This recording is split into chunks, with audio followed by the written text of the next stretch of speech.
Yes,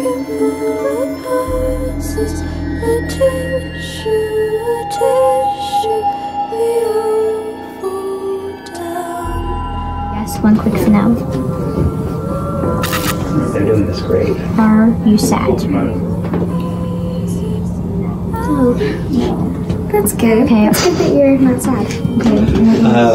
Okay. Just to clarify, is your name Sarah?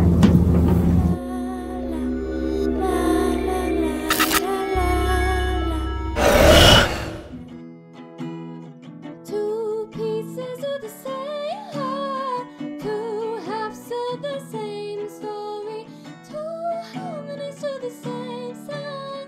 Perfect fit and you're getting more, and the pieces fall into place. It's incredible. Ooh, ooh, ooh, ooh, ooh, it's incredible.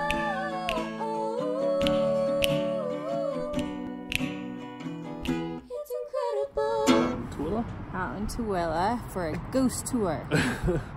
Ghost hunting. Ghost hunting. Let's let you know if we see any ghosts. We're crashing their party. Like, we didn't come with any of our equipment, like our EVP recorders. the things with the detections. All the detection devices that we have, usually in our car, for all our ghost hunting. And he used to have a show called The Paranormal Misadventures, so this is right up his alley. Yes, look at Paranormal Misadventures. I will probably be terrified the rest of the night and make him sleep with me with the light on. Wait a second. Actually, this was my idea. Shops and stuff right here. Just right here in the middle by itself. And then you got this big mill. Oh my gosh. So this cabin right here in the middle, the guy that actually built that cabin is still in that cabin. Oh, really? Yes. Well, he spent a lot of time on it. He doesn't want to leave it. It's a small cabin. Some of them are here, some are there. Oh, I would like to see you build a cabin. See how much time. So you can build this like in 30 minutes. Yeah. I know, I think that No more. Because I have to take it apart. It's going to be drafty. All these berries are. Pay attention to the walls. I know across the way here there's a schoolhouse. One of the teachers, if I remember correctly, that used to teach in the schoolhouse is still in there. A lot of times it's just like I said, it's either a place that was familiar to someone or they worked here at one point in time, because like in the big mill, there's several of the spirits in there used to work in the mill. How do they know? How do people know that they worked here? I work with a very talented medium that converses with the spirits and this is the information that they've given us. So. Okay. I know in the blacksmith there's a guy that used to work in the blacksmith there. His picture's actually on the wall. His name is Gustav. But yeah, if you go in the mill, there's a picture of him. Yeah? Or in the blacksmith. And he's still there? Yeah, he's still in there, and like I said, there's a picture of him up on the wall. I believe there's a spirit named Charles in the mill. His picture's also up in there. Oh, Chuck. Yes. Charles. Matthew. Matt. And I don't know the woman's name, but in the loom, there's a woman that used to work in the loom that she's still in there. Okay. So it's just like, sometimes when you die, you don't necessarily haunt, or, I mean, if you don't cross over, if you sit there on the spirit world, you usually end up with someone or something familiar to you. So a lot of the times, like, you can end up in a place where you used to work that you loved, and that's just where you are. That's the same with the Silent 49 just down the street here. That one. Yeah, I've yet to do that one too. Should do it. Don't bring me in your documentaries unless I'm looking good. Okay. You always look good. It used to be a haunted house attraction and An active hospital. yes, an old folks home. Yes. Until they built a new one and they moved everybody. But that one, like, I've run into doctors that used to work there that are still in that hospital working there, patients that died there. When you run into them, what's that like? It's different for everybody. For me, sometimes if I'm really like trying to focus, trying to be in tune, sometimes I can hear their thoughts. It comes through as like my thoughts, like it's my voice in my head, but it's their thoughts. Yeah. Like I'll just know things about spirits. She can actually. She's one of the people on my team. She can actually see them and hear them. So it's just like working with people like her. I'm telling them everything I've already seen. When I was younger, I used to do like that. So I work everything you've already seen here? I work with people like her. Here? That's how I know some of the things that go on. Well, we'll talk to you here in a second. I'm not interviewing. You're not filming. This is the registered trademark. Anything I say or I tell, you can find on my podcast. So I don't. And what's care. your podcast? It's the Supernatural Hour. Okay. You can find us on Spreaker. He used to have a paranormal misadventure. Yeah, Paranormal Misadventures was my thing. That's cool. But it's more a slapstick. I don't know what you're talking about. We're doing clowns is what we're talking about in our next episode. Clowns? Okay, that would be fun. Really? Are you going to go to that motel, Clown Motel in Nevada? I would love to go there. I want to go there and everyone dress up as clowns. Especially since it's got the cemetery right next to it. Cemeteries, every cemetery. So when you do it, we'll go with you. Okay. We'll supplement. I will let you know. They're videographers. But they are. We don't know what we are. And does videos, and she's a writer. That's I used to take video, but I don't have time to go through all the stuff because like you record like 4 or 5 hours of video, and it's going to take you twice as long just to go through. More than twice. At least twice as long. Yeah, I used to do a talk show thing. It took forever to edit. It wasn't. Right? Don't talk to me. Don't look at me. Wait, that's just like my children. Right? He's looking at me. She's not camera shy. But you probably will want to stop it soon. I am. That's why I do a podcast. The big mill. We usually get activity at the schoolhouse. Basically every building. You're gonna find something. Okay. It all just depends on how willing the spirits are to communicate. Do you guys have equipment or anything like that? Or? No, we're Kind of ran out of the house without grabbing the stuff. What stuff do you have? I do don't know, sell stuff. Dowsing rods for $20. He has a night vision camera. Oh, you didn't. Right? He's kicking himself right now. So, 'cause he really did my run out brother, of my brother has like equipment up the yin yang. Like, I think he dropped like $4,000 on equipment. It was ridiculous. Like, I only spent like $900 on my camera. yeah. It was, well, you know, we did the Paranormal Misadventures thing, and he really got into it. And as soon as he bought all the equipment, we stopped doing it. It's a great time to stop. Well, it's because, like you said, you get 6 people all filming for 6 hours, Oh yeah, and now you have to go through all of that. I was the only one doing all of the compiling and editing and producing, so it would take me 40 hours to produce a 6-minute show. Yeah. Yeah, I tried to put together like He's little very 5 slow. minute Try going through 6 people's stuff in order to like try to find something. Does Marble have any You kind should of always properties? mark too on paper, like how many minutes in that they. Is it a stone? Is it a crystal? It's a stone. It's a crystal.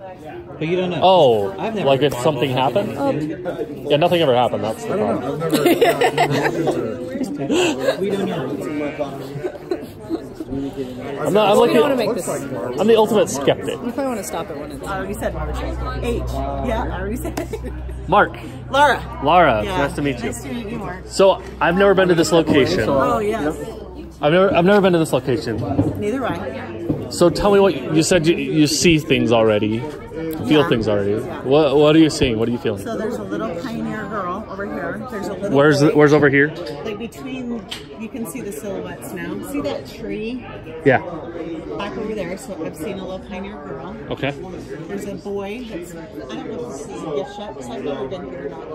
But right here, just by the light, kind of, there's been a little boy already. Okay. The main gristmill building, there's a guy in the front door.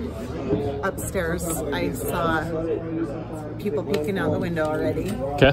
And that's kind of what I've seen so far. So when you see, what is it?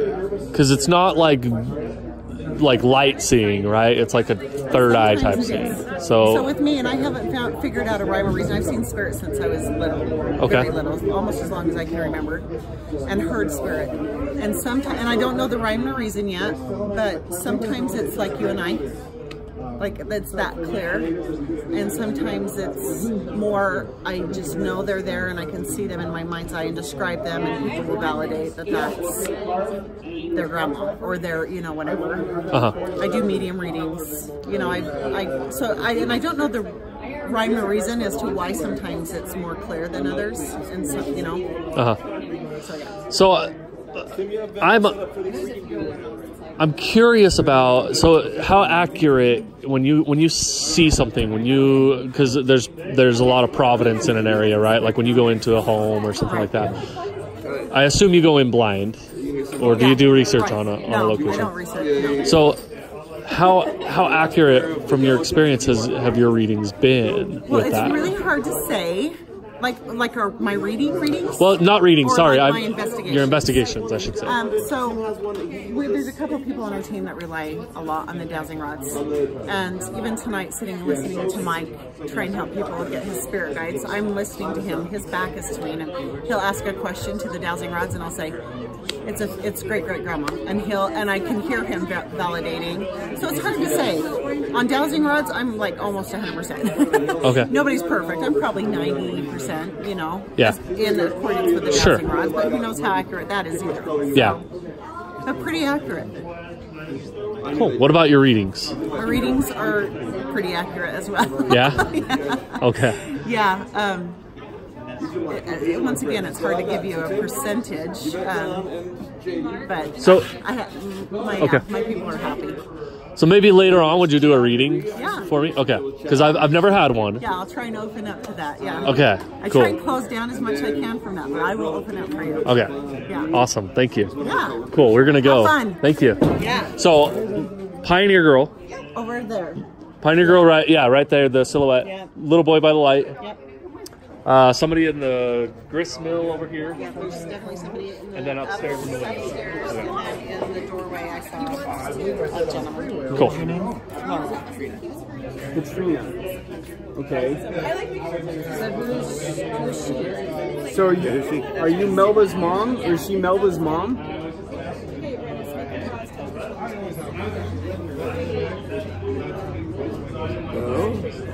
I don't know. Huh. Is she my great grandma? It's kind of a yeah. Is she not telling you? She's not talking to you. Okay. Is she shy? Is she just shy? Is she just ignoring you?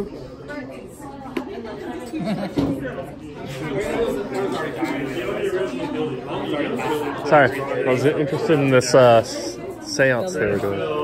That's like when asylum gets done. Nothing Hi, I'm Matthew.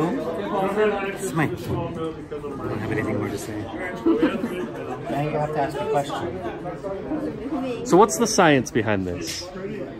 Energy? It's energy. They're completely... Okay, so they're copper. Yes or no they're question. copper, right? This is yes. This is no. Apparently all spirits know that. And, it's a tie the spirits. Well, it would be more of like a... With their spirits and where they are, and they'll point to them. Isn't this like a Ouija board? Yeah. This is pure energy. A Ouija board, you're letting the spirits control you to push the whole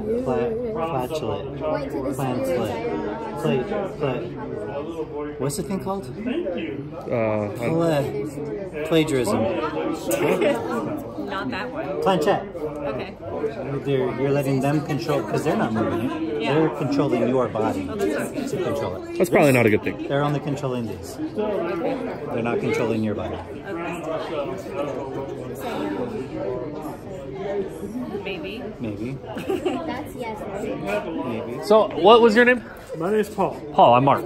How's it going? Caroline. Caroline. Nice to meet you. So we hear you're the guy that to thank for booking this location? My thank you for all the free stuff I've ever gotten to go to. Yeah? I get invited to so many things, like I can't even make them all. I have to turn people, like next weekend. That's the price of popularity. Next weekend, they wanted me to go out to California to do this abandoned mental asylum hospital. I can't afford it. They should fly you out. So, right? It was like, fly me out there. Put me up. I told him, I said, physically, as far as driving, I could be there and get back home in time, but financially, I can't do it. And I wouldn't sleep at all, so. But it's possible. You know, I could be there. So what's the hauntiest location that you've hauntiest? Yeah. The most haunted location? I would say I use terms everybody can understand. There's two, and they're both in the same town. One is the Washoe Club in Virginia City, and the other one's the Mackey Mansion, also in Virginia City. Yeah. What makes them so haunted? I have no idea. I mean, it was probably the richest mining town in all of the world. The miners there made more money than any other place in the world because the money they pulled out of those mines paid for war. So it funded America for a long time. And so what I think happened is when everything dried up, the people that had passed away there, they still hold on to it. Like it was something important to them. Like, hey, my best years of my life were here in this town. Mark Twain used to write there. That's where he actually became Mark Twain, was in Virginia City. Yeah. All right. So he started his career there. The Washoe Club used to be what's called the Millionaires Club. Okay. So it was very elite. You had to be a millionaire to be a member of this club. And this is back in the 1800s. How many millionaires do you think there was? Right. So there was a couple of presidents that were members. Mark Twain was a member. So it was very elite. Wow.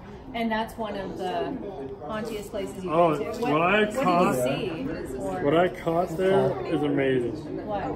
I'll show you. I'll have to show you the picture. And it was by accident, really. He took my group 2 months ago. No, 3 months ago. They were literally afraid. Yeah, well, okay, so I was new to this stuff, so I was opening up myself to the building, and there's just something draining me. I think there's like an energy vampire in that building. So I was drained. I was completely tired. I didn't want to go up and investigate because I was just too drained. I couldn't move. Really? And then one of my investigators, she went up by herself while we went to go get dinner. And we came back from dinner, and the manager there, she said, "You need to go check on your pal because she's crying really bad." So I took this picture of this mirror. Ooh, I can see a And behind me is this guy here. Oh my goodness. And this was at 7 in the morning. So we're about to leave. Yeah, it was about when we were wandering through the building, making sure we had all of our gear. So we already went through all the rooms. He was the only other guy in the building, and we both had baseball hats on. That guy right there. And so he's about 4 feet tall because it shows where the wall is exposed, and that comes up to like right Well, they here. were so much shorter then. Yeah, they were shorter than. Yeah. But yeah, it's like When you were taking the picture in the mirror, you saw him behind you? No. Oh, you didn't? It wasn't until No, later? we were halfway back home when I went through the photos. I'm like, what is this? What made you take that picture? I just... Like selfies? Well, no, Washoe was just one of those point and shoots. Just no matter where you So point this and is the shoot, picture. always catch something. This picture was taken 1 minute prior. So this is where I was. This is the ballroom. Okay. So 1 minute prior to the other picture, I took this, and it shows where they're sitting. You have Daniel there and Mary, and then Polly's over here. And you can see where the exposed part of the wall is right next to that door. This is where the guy was. So he's inside this hallway. And so I walked up and I snapped this photo. This is the original photo. And you can see where the exposed wall is right there. So that's about 4 feet tall. And you can see how short this person is. And you can see like skin tone, color. Because where he's standing. Yeah, it's like full bodied. Yeah. So when you go into that door, doorway, there's a long hallway that goes to the steps. and on each side there's doorways. So he's standing in another doorway that leads to C Street. There's a room there where all the lights coming in. It's 7 o'clock in the morning, the lights coming up. I can actually show you. So this is the windows. We can see the light coming up through the window, so that the light's flooding into the building. So I take that photo, then I turn around and take this photo, and then I walk up and I snap this photo, because the mirror is in the corner. Yeah, I see that. I see that. Interesting. So Yeah. what made you get into all this? I won tickets to a ghost hunted Asylum 49 back in like 2011. There was a radio show there. So they bussed like 80 of us to Asylum 49 for a public ghost hunt. Okay. And that was my very first time doing it. And like back then, Asylum had their own like team. And, you know, that they kind of walk people through. They give you a tour. They show you all the buildings. The little stories of what happened. And then they just let you loose to go. Okay. Not anymore now. After that, it's like, I gotta do this again. Yeah. The second time Did was... you have an experience there? Or Well, it was fun? It was fun. Yeah. Yeah. Well, we went to Lava Hot Springs probably shortly after we started dating. And the first night we were coming out of the room, and I think to brush our teeth, because in that, what was the place that we stayed at? Lava Inn or something? Yeah. The haunted one? Yeah, and so we're walking out of the room to brush our teeth, because it's like the bathrooms are communal. And there's a guy staying there that was like walking there too, and he's like, "Oh, you guys are staying in the haunted room." And I was like, "What?" It was like room 13, but apparently it was like this really nice lady that knits. And I was like, I wish I'd found out her story before, then I would have been terrified all night. That was like a nice I think it's the one. old lady that died in surgery. Yeah. Yep. But I guess there's a cranky lady in the corner room, and then there's like a really angry one. Because sometimes you'll see like a blood that looks like she was cut. Yeah. I've heard though. She I talked kind to of the mixes lady up her who. appearance. Oh, does she? Yeah, that's what I hear. The lady who runs the place said that they haven't seen her for a while, and they think that like, someone had told the lady that runs it. I think that the old lady there told the person staying in the room that there was something blocking. She didn't want this like armoire or something blocking this area anymore, and so they moved it. And they think she escaped.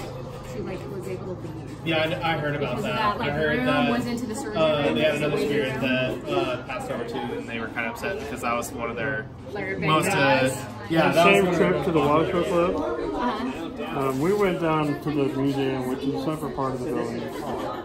You actually have to go out of the museum and up to the second floor and get into the upstairs. So you have to go outside and then back in. So we went down and we went to sleep for a while. And I let the voice recorder roll and listen to what I caught.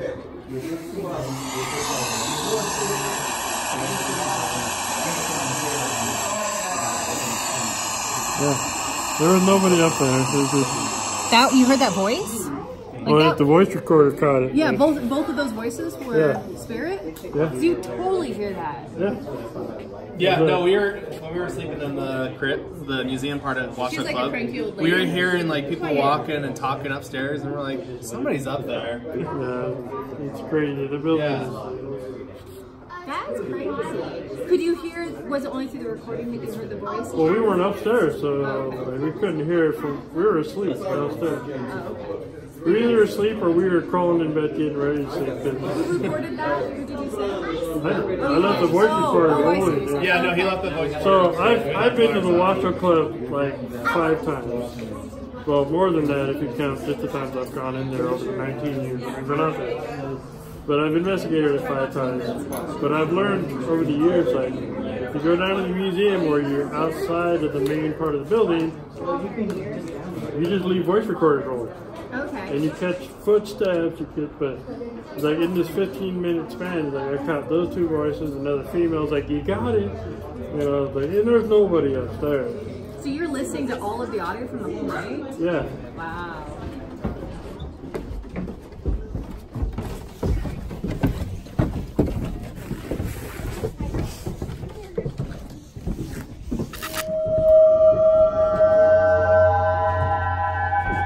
For telling the story to everybody, because it was at the time, because Tim has the big beard, the spirit thought he was a Mormon prophet, so he was telling him all the stuff. But so what's the story that you know? I heard that one. The story that there's someone still in there. Shut it! Hurry. And that's how we end up with more ghosts. all it is that Tim had a conversation with the spirit, in which the spirit confided to him that he threw a guy out a window, and the guy was having a incestual relationship with his sister, so he got at the guy, threw the guy out the window. So it was like a confession thing? He thought he was a Mormon leader he was talking to? Tim is who? To what? The main guy that we were talking to in the black shirt? Yeah, Tim's the guy that has the beard. And so the spirit thought he was a Mormon bishop or Mormon prophet. And was confessing? Yeah. So he thought that Tim wouldn't tell anybody, but then Tim told the team. So the spirit got mad at him. Yada, yada, yada. And what did the spirit do after being mad? It didn't want to talk to him anymore. But, Fine. But that happened up on the 3rd floor, so if you want to go up and up, and up. Let's go up and up and up.